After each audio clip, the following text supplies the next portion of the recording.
Hi, I'm down here. We tried this yesterday and failed horribly. I won't go into all the technical issues, but basically, I'm trying to do a lot of this on my older Mac, and iCloud suddenly had an error that was completely messing everything up. So, fingers crossed, 24 hours later, I think I've worked out the problems. Lord knows if I have or haven't. We're going to find out the hard way. The earphones are actually because I'm doing some studying about kink right now.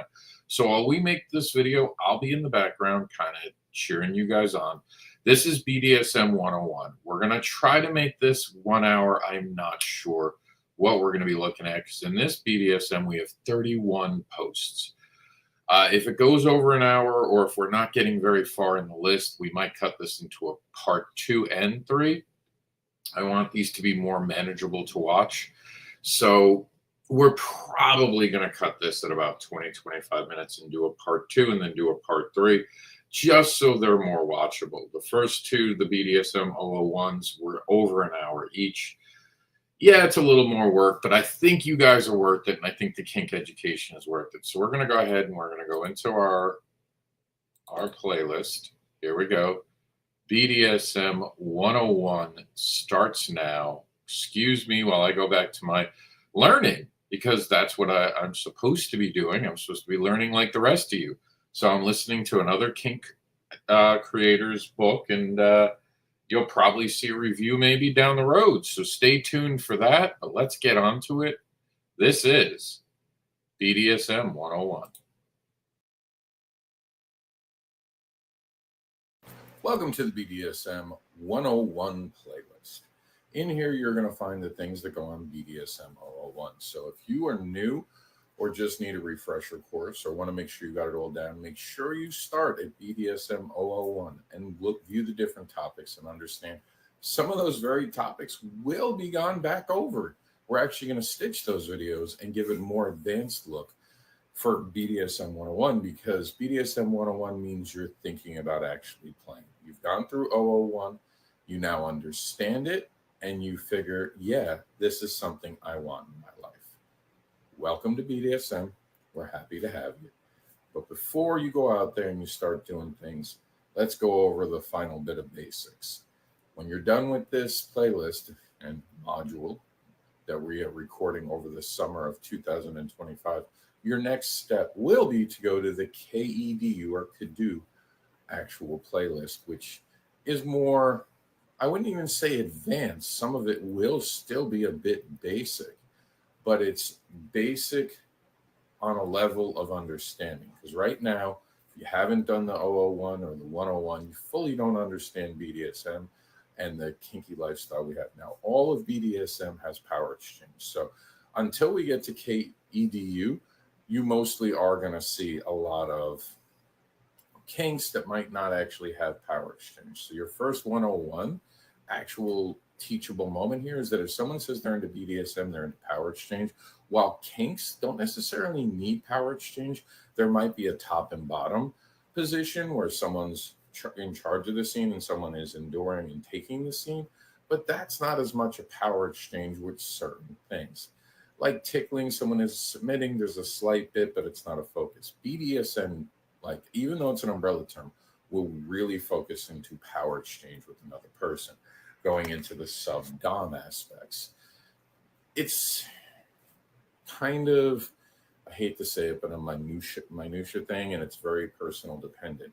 So it's not really something that is written in stone, because you will have service bottoms, service tops, which we touched on a little bit in 001.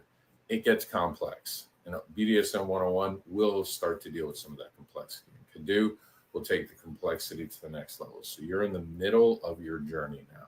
By the end of this journey, and when we finish all the videos this summer, we hope that you can go out and start to explore deeper concepts.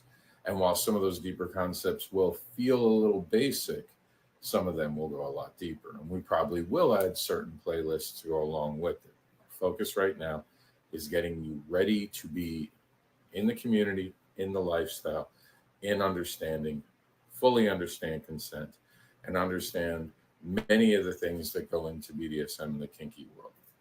Welcome to BDSM 101. Leave your questions, by the way, in this video, and we'll cover them as well in the appropriate playlist and module series.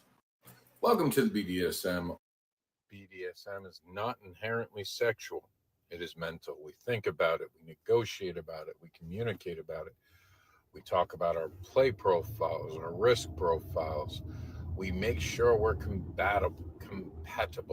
And after that, finally, we use diaper. Did I ask permission extensively with representation to ask for consent? And don't forget about new needs, expectations, and wants. Follow for more kinky knowledge. A harsh reality. Being a dominant doesn't mean telling someone what to do. Dominating a person, especially when they're submitting to you, which is the only ethical way to do it with consent, though there are role plays that don't take that into account, but that's still consented for. It is about making a person feel like you're in charge. And the knee-jerk reaction to this is being aggressive and only using physical traits. Grabbing someone, manhandling them, threatening them with pain. And all of that is surface level. And it's amazing for scenes. But what if you have a dynamic that goes beyond scenes? There has to be rewards. And we don't talk about that, do we, in our DS relationships enough? We don't talk about how there has to be a reward system. The reward just isn't the kinky stuff. It has to be other things. The rewards have to also be motivating. And even the way that we dominate, it's not always about yelling at someone or intimidating someone or getting them to bend to your will. It's about making a system that invites a person to feel represented while still having to comply to the rules given. What I mean by that is, as a dominant, you find the problem or an issue. Let's say that it's the amount of screen time that you give to your submissive, your masochist, and you want to make sure that that's under control. So you use something like the obedience app, and then you make them screenshot you their times. But every so often, we have moments. We need a distraction, we can't sleep, or we're just really bored while waiting at the doctor's office, as an example. And your partner might have used their time already and need more additional time. Granting them more is perfectly legitimate, but making a system in place so they can ask for it without having to wait for you because you're not there with them. It's not like they can look over to you and go, hey, I'm bored right now. Can I get 10 more minutes of screen time? So giving them a way, hey, text me. If I don't text you back right away, you can take an additional 5 minutes without any concern. I won't be mad. You won't have to deal with any type of punishment. It's on me to try to be as responsive as I can. Sometimes in life that's not possible, but I'd rather there be a practice in place where you can access what you want to, what you need to at times. Maybe the distraction is just being able to shut your mind off to go to sleep. Now they have this ability. They don't have to be nervous about texting you how long is it going to take for them to get back, especially a lot of times when we need a distraction, we need it immediately.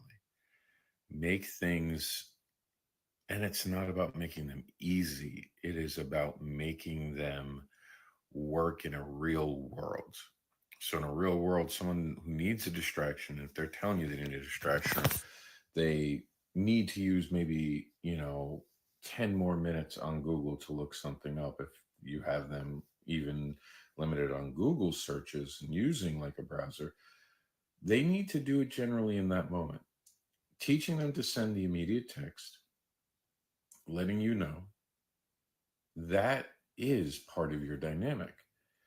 They are submitting to you and showing you respect by bowing to you, asking for it. I cannot stress this enough.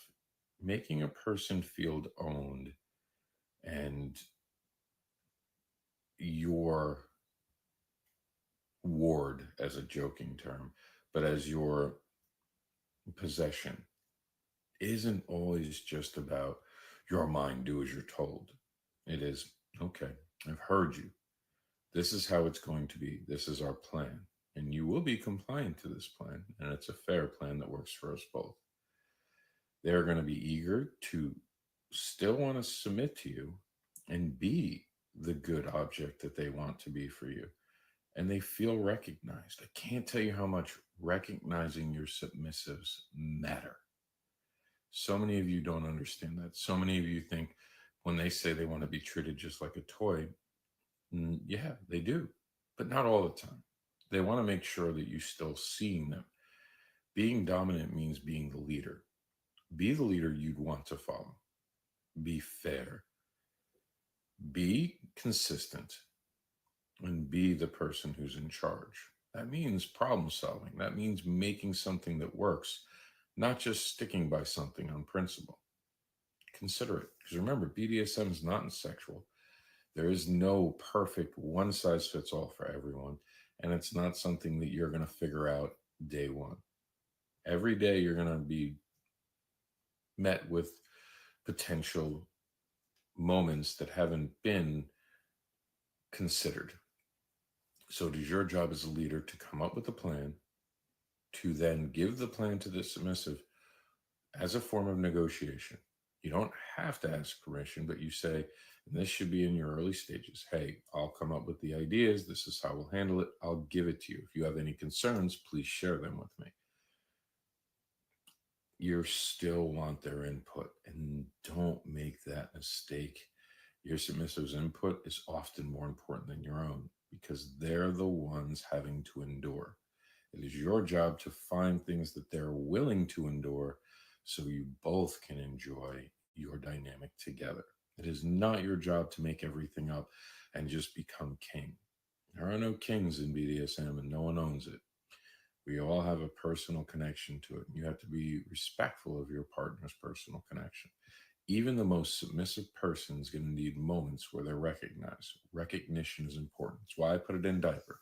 Did I ask permission? Extensively the representation. The most submissive person still needs to be represented in your dynamic and in your eyes, in your mind. And they need to know that they have representation, or over time it will corrode your dynamic. So if you don't know what a safe word is, you're not a lay person, you're a dangerous person, you shouldn't be playing. Safe words is 101. Do not play before getting the 101 out of the way. Hell, I would argue safe words is 001. It's the cost of admittance into this lifestyle knowing what a safe word is. So if you don't know what a safe word is, you're not a lay. What wonderful wisdom you share with your comment. Let me make this very clear for everyone watching. When we go to FetLife and we fantasize and we approach people that they're going to be a fantasy, we're already showing them we don't respect them.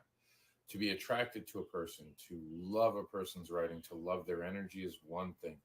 Talk about that. Hey, your page caught my attention because I saw you and you took my breath away. Your rope, that is so much nicer, and it's trying to connect with the human.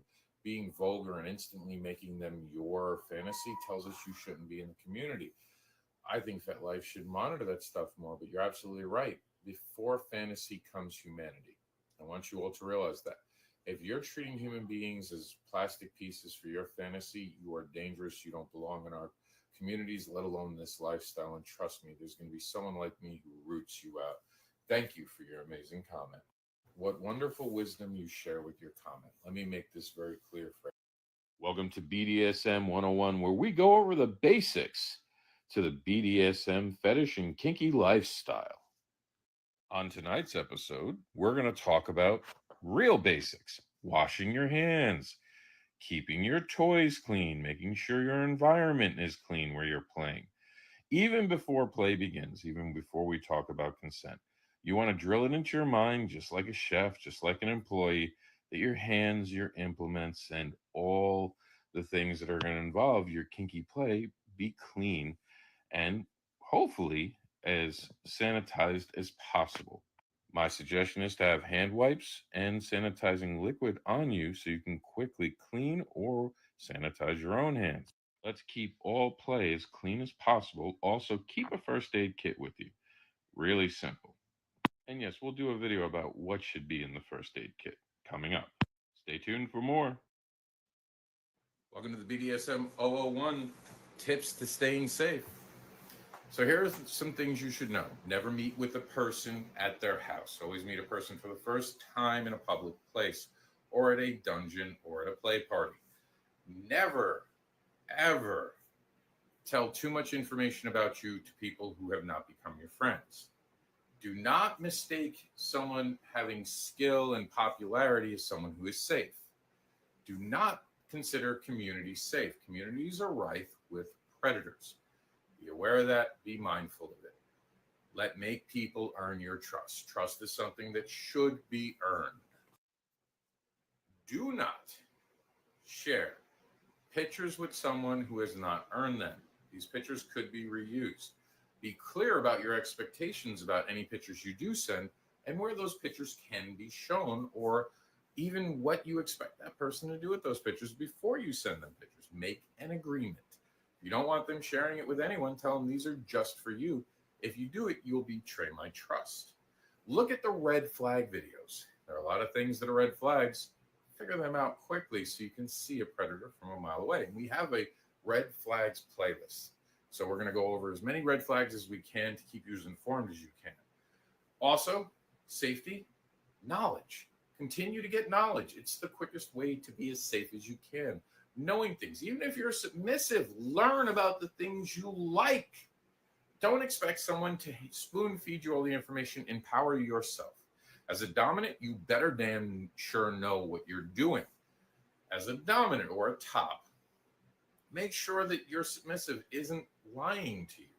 Tell them how important trust is and tell them that it's a problem. Also, it's a problem if they aren't honest with you when they feel tingles and stuff like that. That's a safety thing. Keep yourself safe. Partners getting hurt is a problem. It can be bad for you. Forget reputation. It can be bad for you just holding on to that, knowing you hurt someone. Encourage that. Use safe words. Use safety protocols like red light, green light. There's a lot you can do to stay safe. Empower yourself. Go through the process. Learn everything you can. There's not one video I could tell you about all the safety things because I don't know what type of play you're going to be having. I don't know what kind of dynamics you're going to be working with. So it's your job to go out and do the research, to understand it, to go to classes, to be safe. Know to have someone to call in case something goes wrong or have someone check on you. Make sure you're telling people close to you to be your emergency contact. Keep a note in your bag if you have any medical conditions. Even if you're submissive, start to have that note in your bag in case you ever get knocked out unconscious and paramedics need to be called for any reason. It's just smarter to prepare for the worst so you don't have to panic in a moment or no one else does. Do not lie about medical conditions that can affect play. Do not do drugs. Do not do things you would normally not do in the vanilla world. Don't get drunk to get courage. It's going to affect your play. There's so much more with safety. This is just going to be a starting point. The big takeaway here is to get educated. Like I said, I can't give it to you all in one video. There's safety that goes along with everything. So to be safe, become knowledgeable. Make sense? Make comments in the or below the video, like you normally would, and we will get back to you. Stay safe by being educated. Welcome to the BDSM001 tips to staying safe. So here are some things you should know. Never meet with a person at their house. Always meet a person for the first time in a public place or at a dungeon or at a play party. Never, ever tell too much information about you to people who have not become your friends. Do not mistake someone having skill and popularity as someone who is safe. Do not consider communities safe. Communities are rife with predators. Be aware of that. Be mindful of it. Make people earn your trust. Trust is something that should be earned. Do not. So when I talk about a brat always trying to escape, this is what. That's how bad the damage was. And I let it play out that long, but we knew it was damage because I do something that is about this module, BDSM 101, checking your implements. See, this is very important. We want to make sure that we're checking our implements for damage and cleanliness. That probably got a little more damage because I wiped even my cuffs down, and that wasn't pure leather. Obviously, it was some sort of composite. And you can see it kind of fell apart. Leather wouldn't have gotten that bad if it was pure leather. But you want to look for any body fluids, any dirt. You want to clean your toys. You want to clean your play space. Never assume something's in great working order. Look it over. And I'm not going to tell you to look it over every time you actually play with it, because you're already doing that by cleaning it, right? So the best time for an inspection is before you put it back in the play bag, before you put it back in with the other implements and toys you have. What you want to do is make sure that you're looking over during the cleaning process for anything that might be dangerous. If you go to a dungeon or some sort of play space, you want to look for cleanly factors. You want to use wipes, but you also want to look for any damage. Is something teetering? Does something feel off? Is something not sitting right? If you're going to be putting rope into eye hooks, you want to look at the eye hooks and make sure they're okay, and never do suspension from eye hooks that aren't bolted on the other side. What I mean by that is if someone's trying to use eye hooks and you're never going to know if they're weighted right if you didn't put it in yourself. Assuming that they can hold the weight, and a lot of eye hooks can, it has to be bolted on the other side. Because when an eye hook's not bolted from the other side, any side-to-side motion can have it rip out. This is what you want to look for. You want to look for damage, something that doesn't look right. I mean, color fading, that's probably not something that you're going to be too concerned about. It might have meant you used too harsh of a cleanser. But anything that's shedding too much, because shedding can be a problem as well, because you don't want parts of it that shed or come off being introduced into a body, especially if there's a little bit of, shall we call it, leakage from the body. So it's your job, top and bottom, this is not a one-sided thing, to make sure the toys you're using are not only clean, but in good standing condition. I have watched someone do fire flogging, and the flogger fell apart during it. Now, this is a risk of it, and these are all things that should be gone over and such things. The toys can at times come apart because of metal fatigue. But I don't believe that this couldn't have been seen if 5 minutes were spent during the cleaning process to look at it. And that makes me think that the cleaning process is lax. Cleaning and caring for your implements, making sure they're in good standing order, it's all part of the process. That's why we're putting in BDSM 101 right now. Remember, every implement can be different, so go to the manufacturer to see their suggested cleaning patterns, and that is the time to inspect your toys for good standing order. Welcome to BDSM 101, keeping it clean, because cleanliness is next to godliness. This is one that's going to be great for the rest of your journey to get underhand right away. Clean everything. I can't tell you how many kinksters I know whose bags are dirty, who travel around, who let ropes go on the floor and continue to reuse them. It's icky. If there's any human fluid that gets on something or a piece of equipment, unless it is something that is non-porous, it generally cannot be cleaned to a point that would be sufficient for someone else to take a risk, because bodily fluids, as you know, should be in a risk profile, and you don't want to be messing with anyone's bodily fluids that you're not fluid bound to. Fluid bound is the act of actually having another person's fluids touch you in a way that you understand the risk and you've accepted the risk, and now you've become fluid bonded with them. This can go from plasma to other human excrements. They carry risks like bloodborne pathogens and actually, STIs. So cleanliness is one of those things we want to do. Alcohol wipes are your friend. Clean your toys using hydrogen peroxide and alcohol. Make sure to check with the toy or implements creator or company to see what they suggest for cleaning process. Make sure that your ropes are washed. Make sure you're wiping down stations. If someone tells you something's clean, make it a habit to not trust that it is sanitized. And you're going to not perfectly sanitize things in the wild, especially when you're going to a dungeon. But disinfectant wipes are really good. at being able to get it close. You need an autoclave for most things, and most of our toys and implements can't go in that. And if you do have a toy that certainly gets fluid bounded with a person, do not use that in public. It is that person's toy and your toy together. So if you're going to buy a toy that is something that requires, especially plasma, to be involved, you have to understand that's not a public toy, and you shouldn't make it a public toy. That is gross and icky and dangerous. It's a red flag.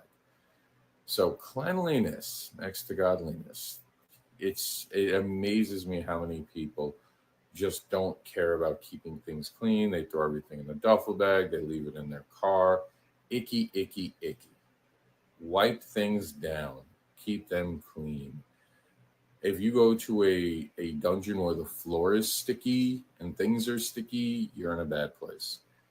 If you're in a place especially that allows more adult activities, as most clubs do not allow things to go into a penetration or even titillating way to come to an end, and think about the word I just used, come to an end, then those places could be harbingers of things you don't want. So be mindful and be careful.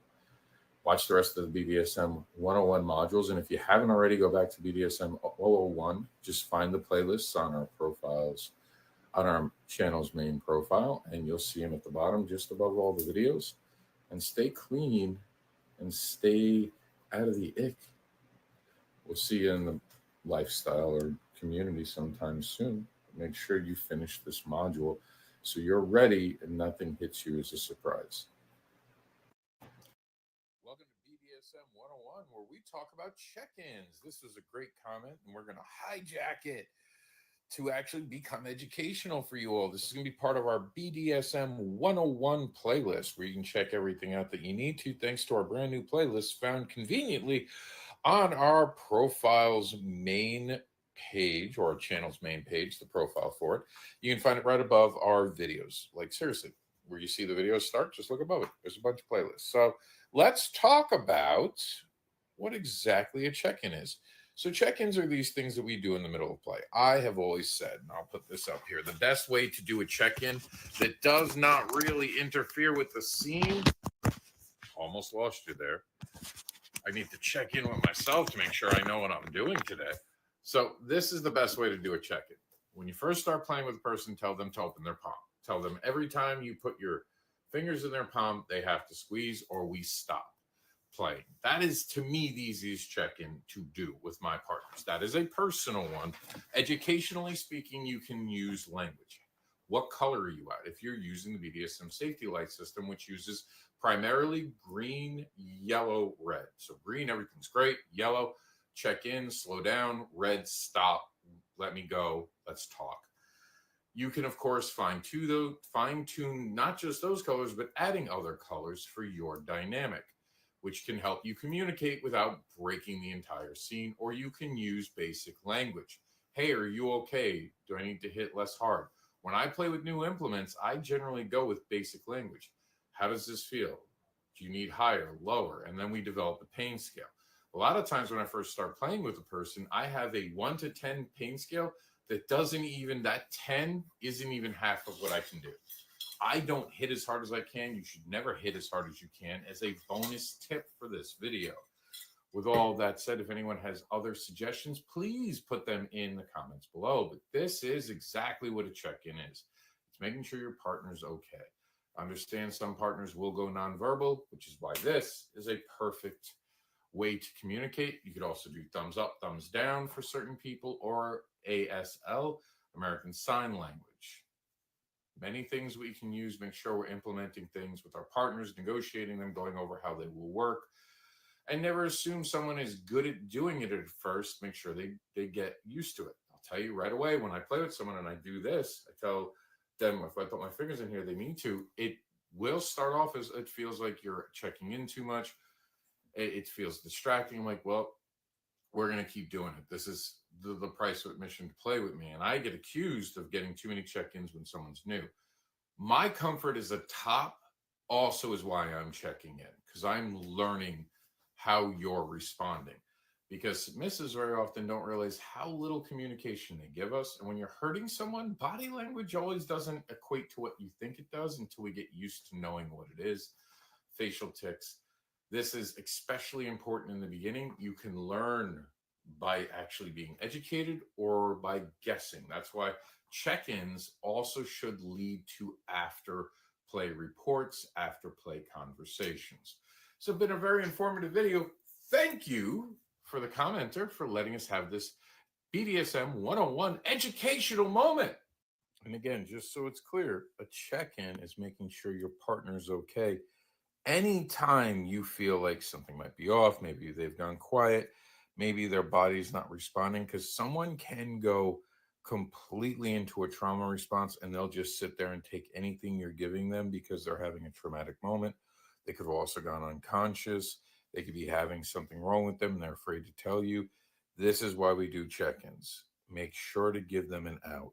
They will respect it. They will learn to use it, because one of the biggest problems DOMs complain about subs with is not telling them when something's going wrong. And a check-in gives them that opportunity and reminds them that you as the top Dom need to know if something's wrong. I'm a dungeon master, so that means Ryan, let me stop you there. Worker brings up BDSM. I am the kink educator, and we're gonna borrow your video for a kinky educational moment, if you don't mind. As a kinky, geeky nerd, I applaud your video. However, there are some things I'd like to teach, especially what a DN is. And the fact that you guys refer to a dungeon master as kinky, I fear is because the kink culture and educators who aren't very educated have misused a term from Dungeons and Dragons, that being a DM. So this is why education is so important. So let me explain right out of the gates. In Dungeons and Dragons, it's a dungeon master. Let's talk about kink. It doesn't make sense to use dungeon master in the kink world. Why is that? Are you the master of a dungeon? Now, maybe if you own the dungeon and you want to be extra and you call yourself a dungeon master, sure. But where did your dungeon consent to things? Because we're a culture, a community, a lifestyle about consent. That's just wrong. What it is a dungeon monitor. They are in charge of monitoring the dungeon to make sure the house rules are followed, that no one is calling a safe word, and that no one is doing things like causing harm, trying to take things, smoking or vaping, which is not allowed. It is against the law now, I believe, in all 50 states to vape inside of an area that is not designated as private. And dungeons are not private if they're charging money in front. If you're over someone's house, that's their call. So dungeon monitors, again, not masters. Dungeon masters belong in D&D. And yes, I would love to do a D&D night where we roll to see what happens to the submissives and what the dominants can do, with consent, of course. But realistically, the dungeon monitors aren't even there to keep people safe. They're there to keep the establishment compliant, the establishment safe from any liabilities, and to create a space that is safe, accepting, and aware of what's going on. Why do I say they're not there to save you? It's not meant meanly. It is just they might interfere with the scene, that everything's going fine from your point of view, but you never went up to the dungeon monitor to make them aware, hey, I'm going to scream a lot and beg for someone to help me. I don't actually need help, because that dungeon monitor doesn't know you. They might think you're really begging for help and not remembering that the house safe word, which is generally red, is in use. And red works great even if you're using the red light system. And the BDSM safety light system, or red light, green light system, is generally that. When someone calls red, it's time to stop. And I want you to understand that. They're not there to kind of worry about your minutia and how your dynamic works and all the in-betweens and is this how it is. The minute they feel like something's off, they're going to interfere. So it's your job to walk up to them and go, hey, this is kind of how we play. It might get loud. It might look like they're trying to get away. I assure you they're not. And bring your partner with you. And in front of them, be like, hey, they know this. And if you're going to gag them, tell the DM you're gagging them. But this is the sign they're going to use if they have a problem, whether it's that, thumbs down, or some people have tried to, I guess, do other things that I'm not going to fully go into. Everyone's got to choose their own gag way to communicate. I think snapping fingers is good. As a matter of fact, let me show you something. This is bonus. So this is a dog training clicker. Put this in your submissive's hand, your bottom's hand, whoever you're playing with. See that? That is them telling you to check in or calling red, negotiate appropriately. In a dynamic where you're closer with someone, then doing this will be considered a yellow, possibly for you, where you'll go ungag them and ask them what's going on. But if a DM is not told that when they do this, that might just mean you have to check in, they're going to hear that, see you not untying them or maybe letting them be freely motion, and come over and stop it and demand you undo it. So communicate with DMs as well. Well-trained DMs are going to know about this. Another thing to just kind of go on a small rant, and I'm sorry, I took over your video and I'm sure you're watching this and getting more of a kink education than you ever expected. But in a dungeon public play space, if, this is very important, sorry, for some reason I had to sneeze twice. If the music is too loud, we can't hear things like that and possibly can't hear safe words. This is why I've spoken out many a times, and as a second bonus kind of comment, if you are someone going to an event that plays the music too loud, tell them and explain, I can't communicate with my submissive. I can't communicate with my top, depending on your position in the play. Tell them that you're using this and this can't be heard over blasting music. That's why and we will probably do this, the red flags of a play space in a video coming soon. So I'm going to let you all get back. This was a wonderful video. Go check it out. Very funny. I probably have had that. Like, if anyone ever looked at my Google history as a comic book creator and writer, yeah, I'd have some explaining to do. Lucy, you'll have some explaining to do. If you get that joke, you're old like me. If you don't worry about it. Just keep going. Have a great day. Stay kinky. Check out our playlist. This one is in BDSM 101 right now. And remember, it's not a dungeon master. It's a dungeon monitor.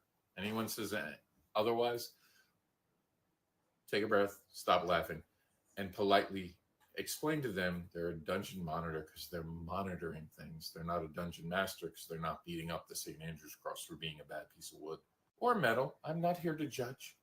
I'm a dungeon master. Welcome to BDSM 101, where we're going to talk about negotiating. A lot of you don't understand what negotiating is. So let me kind of break down the easiest way you need to know it. Negotiating means that someone brings up a topic. Let's, for argument's sake, say that one person wants to do bondage. Now, the other person comes back to them and says, well, I don't do bondage.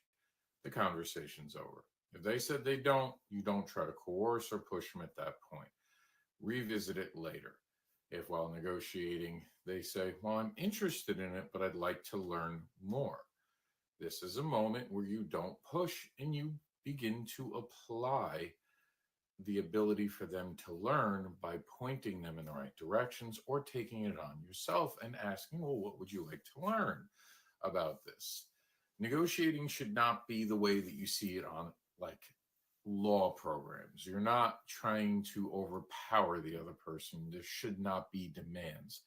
Negotiation should be considered more of a friendly conversation with someone and trying to find middle ground where you both meet and everyone feels like they're getting what they want out of the situation. I do not want people to think negotiating is about winning.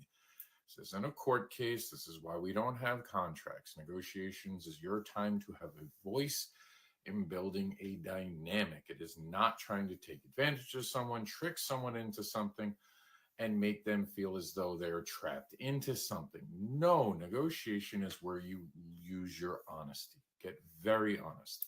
Let's go back to that original thing. Someone says that they're into bondage, and this is the first time that you guys are talking about it, and you're not into it, or vice versa in this situation, and they tell you it is something very important to them. This might be a deal breaker for you building a dynamic with them, especially if you're monogamous. If you are polyamorous, of course, they could go out and find someone else to engage in bondage with. that if you're monogamous, here are 3 things to learn about negotiations. No matter how it is, never coerce a person into do it. Never threaten to end a dynamic or relationship with someone if they aren't into it. You might want to. This is a legitimate thing. I'm not saying you can't stop building someone with something if it's that important to you, but don't use it as a threat. If you're going to say it, walk away. If you say, well, I can't be with someone who can't do it, walk away. Do not let them change. Now, the one thing I'll give you in this moment is you can ask them, well, are you not into bondage at all? Or could you one day be into it? That's as much as you get to ask.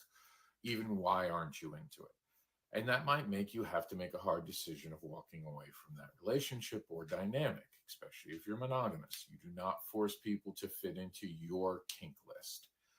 And now if you decide, maybe I don't really need bondage in my life as much as I thought, or I can, just not have it, that's a choice. For me, I have ended relationships because someone came to me later and said, well, I'm just not into it anymore. I tried it. I don't think I want it. I said, well, sadly, I need that in my life. I think this is where we part ways, because I never lied. You have to be honest, not just with the person across from you, but yourself. Do not make agreements you're not going to live up to. Don't say, oh, well, I'm really into that, and then keep pushing it off. And then 6 months from then go, oh, I was really never into that. That is a real betrayal. Negotiating for our lifestyle needs to be honest negotiations. It should be about finding something mutual. This is power exchange, and we're trying to empower each other. And I think a lot of people, when it comes to negotiations, do 2 things very wrong. One, they let themselves just agree to things they're not going to. That hurts your dynamic down the road. Or 2, they're closed-minded to everything and don't want to think about anything, and they say no, no, no, no, no, and realize later that they nitpicked it down to a small little part, and they are going to make their partner feel like they're just being used for one thing, especially if you're polyamorous. Now, if you are trying to just get one of their skills, at least be honest about it. Don't tell someone you're into things that you're not. That's horrible. And those are 2 big ways that is done. Saying no to everything and ignoring everything and just expecting a person to get there, instead of just coming out and saying, hey, this is my only kink. There's nothing wrong with that, but be honest. Don't make someone pull your teeth to get to the answers of it. Be very, very honest day one. Hey, this is what I'm into, and this is all I'm into, and that's valid. There's no harm in that. Also, if you're watching this and you're vanilla and you're trying to figure out how to convince someone to have other relations with you that aren't kinky, don't do that. It's very ugly. People really want to connect in certain ways. We can't always find it with people. When people lie to us about their interest in things, it just sets us back. It wastes our time, and it builds trust issues inside of us that we don't need. This is a lifestyle that requires trust, and the more people are full of shit, the more they erode our trust, the more we feel like we're never going to find someone who's worthy of us. And we should feel that way. We are always a part to an equation that is amazing, and we're looking for that other part of the equation to create amazing. So negotiation should be thorough, though. It should be conversated. So if you are into bondage, what kind of bondage are you into? Just don't stop there. What are you looking for? Restrictive predicament? And be honest with each other and be open. If you're willing to try something, but you're just not ready, it is better to say, hey, look, that is an interest of mine. I'm not ready there. But if other things kind of go right, it would be something I would be willing to look into. And that doesn't mean you have to. You are not consenting to it. Remember, a maybe should always be a no until it's a yes. Everything is a no, despite when anywhere else you hear it. In this lifestyle, if someone doesn't say yes, it's a no. But be honest. I know a lot of people go into negotiation to get what they want, but instead use it as an opportunity to listen to what the person you are trying to, in lack of a better term, team up with, and a better term, build something with. So do not make it adversarial. Negotiations sometimes are adversarial, but in our kink lifestyle, they should never be adversarial. They should be honest. They should be, hey, this is what it is. If you feel uncomfortable, say, hey, I'm uncomfortable about this right now. I'm not ready to talk about this. If it's something you know that you really do want to try, but you don't trust yourself yet, just say, that is something that is on my list to try. I need to get a better footing in this lifestyle first. I am someone who, if you have trust issues, say you have trust issues. This is an honest moment. You're building everything. This is your foundation. This is not a time to try to take advantage of someone. Do not treat this like you're on Matlock. Please consider that you're talking to a human being and not a plastic piece. This isn't about winning. This is about power exchange and building something with someone. So negotiation, and even if it's a quick negotiation, always be honest. Don't agree to things that you don't want. Don't say you might try it later to get a person more interested in you. Don't lie. Don't manipulate people. Be a genuine, honest human being, and you'll be rewarded for it. I guarantee you, more times than not, being that honest in negotiation, then it will actually be a bad thing. And sometimes, even if it feels like it's a bad thing, oh, this person's not into my fetish, my compeller, oh, I can't just connect with them. Remember, you're also finding out that you're not going to waste 6 months to a year trying to make someone fit into a mold they don't want to, that you think you'll convince them down the road, they won't. You have to take them as they are day one. Listen to them. Negotiations for kink and BDSM should be more about listening to the other person and then together, through mutual interest, building something. If you have any questions, leave them in the comment. This is a BDSM 101 video. Check out the rest of the playlist right above the videos on our channel's profile. So at go to the profile page, scroll down to the first 3 videos you'll see. Right above that is all of our playlists. Get educated. It's the best way forward. And negotiate to build something, not to win something. Welcome to BDSM 101, where we're going to talk about negotiating. A lot of you don't understand what negotiating is. So let me kind of break down the easiest way you need to know it. Negotiating means that someone brings up a topic. Let's, for argument's sake, say that one person wants to do... Welcome to another BDSM 101. Today we're going to talk about mitigating miscommunication and mitigating confusion. So we talked about a lot in this series of BDSM 101 about negotiation, and then we talked about communication. We talked about a lot of it, but I'm going to really focus in on the top things about miscommunicating and why they lead to issues. So here we go. You have to be clear, very clear with your words, especially when they are not something that you want to happen. So wanting something to happen, usually you're excited. You might just say, yeah, that's great. That's fine. When something isn't something you want and you're building something with a partner, they deserve a higher level of honesty behind things. I say this as a lot as someone who's a top and a dom. I don't want people sugarcoating or trying to make me happy when it comes to communication, negotiation, because I don't want the miscommunication to occur. So we're trying to bust. We're being the miscommunication busters in this video. So here are a few things to consider. If someone asks if you don't like something and it's a boundary, get rid of a word that is hard or soft boundary. If there is something that maybe one day down the road you would be willing to try, still put it in the boundary section. But you could always tell them, hey, this is a boundary, but it is something I might be willing to explore later.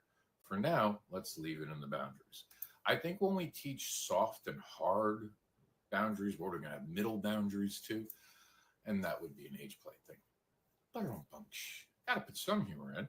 But anyway, if we're going to do that and we're going to water down what a boundary is, we start to forget there's still boundaries. So be clear. No miscommunication here. That's it. It's a boundary. But this is something you can ask me about later. You can say that. It's perfectly fine. You can tell them, hey, this is a hard boundary. Don't ever bring it up. This is proper communication, and this makes sure someone doesn't lead to this doesn't lead to miscommunication. Don't get a contract, but make a blueprint. Write these things down. I created a comic book that I use personally to build a dynamic. Do I have it for sale? I absolutely do. But if you watch this video, I'll tell you how to go somewhere to get it for free for the summer classes that we're doing for the summer school 2025. So I can give you a free PDF copy of it. I'm not trying to make money. I'm trying to educate here. So I want you to understand that communication, write it down, hand it to the other person, share notes. I still refer to notes from my partner. And sometimes I'm like, oh yeah, my partner did say that. Memories kind of fade. That's why we want to put more intense and clear, concise communication. This is a hard limit. Do not do I know my partner's hard limits. Never going to go there. There are times, of course, you get like, hey, I'd like to do this to you. Oh, wait, that's a hard limit. That's something I want that they don't want.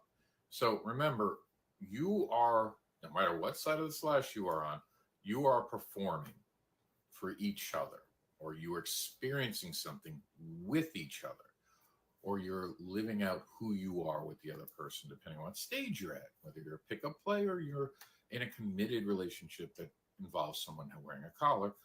All of this matters. Miscommunication happens when we leave gray. This is why we stay away from consent. Consent should be informed, consent. Because you need to inform. That's why we use diaper. Did I ask permission extensively with representation? So you want to make sure we are doing that. And extensively is a period where you're definitely painting the picture. You're talking about what you're going to do. And with representation, that is them and you having a conversation about questions. Where did you get your education? How do you know how to do this? This is where we no longer have miscommunication. It is clear. You're having deeper conversations. You're negotiating. All of this comes together. We don't want moments where we're using softer language or leaving something in the gray area. Now, remember, focus on this in your dynamic, in your lifestyle journey. If I don't say yes, it's always a no. I would suggest that most people get rid of the word maybe, if possible. I do know, especially for women, that sometimes they feel a pressure, a social pressure to not say no. And I'm not going to not acknowledge that in this video. So that's why I also teach, if someone says maybe, take it as a no for at least 24 hours, if not longer. A lot of times, let them bring it back up. They will respect you for it. They might be like, oh, you didn't have to, but trust me, they're thanking you for it. Because there is sometimes intimidation in saying no, especially in a culture where you're taught you're not allowed to say no. Be mindful of that. So if someone says maybe, you pick up the slack and go, okay, I got you. Cool. Let's talk about what the yeses are. Let's get to the yeses. Do not try to turn no's into yeses. Do not use people's plastic pieces on your fantasy journey. Please, please, they're human beings. Treat them like, if you wouldn't respect yourself enough for this, treat them how you want to be treated. I want you to think about the person you love the most in your life, a person that you would literally jump in front of moving objects to save them. And I want you to treat them with as much love, respect, care, concern, protectiveness as you would that person. That's what you're partnering with. I don't care if it's single use pickup play. You're going to follow it. This miscommunication, I'm going to say it's not going to be popular for some, but it's true, always starts at the top. Because the top needs to get informed consent. It is your job to make sure you are informed of what a yes is. If it's not a yes, treat it as a no. Treat it as a no. If you guys have any other questions about this, we can talk about it. If you want to bring up something that you think is a valuable thing, let's talk about it. Let's continue this conversation. Check out all the other BDSM 101s in the playlist that you can find on our channel's profile just above the first 3 videos. Stay kinky, my friends, and learn to negotiate, communicate, and get rid of all the things that can lead to miscommunication. Be clear in your needs, expectations, and wants. That's why we have a new acronym. Welcome to BDSM. Hello, everybody. I just wanted to step in. We said that we were going to go as long as we could. I tried to give a good mix. I hope you guys agree with me. I don't want to go past an hour. I'm going to split this into 2 videos at the beginning. I didn't know if we're going to do 2 or 3. The videos kind of blended well. There weren't too many long ones. There were breaks in it. So I feel like this is a good spot to stop. Remember that on YouTube, you have the option of 2 of them. Thea, I appreciate your comments during the live. Anyone else has comments, we're going to answer them all after the fact. We will reach out and answer anyone who makes comments. So I appreciate your efforts in participation. We will be doing a part 2. Basically, if you're watching this live, it'll be up in just a few minutes. If you haven't watched it live, just go and actually look up the playlist. It'll be in our educational playlist. Thank you for participating on this channel and making this channel kink positive and kink educational. We will see you all soon.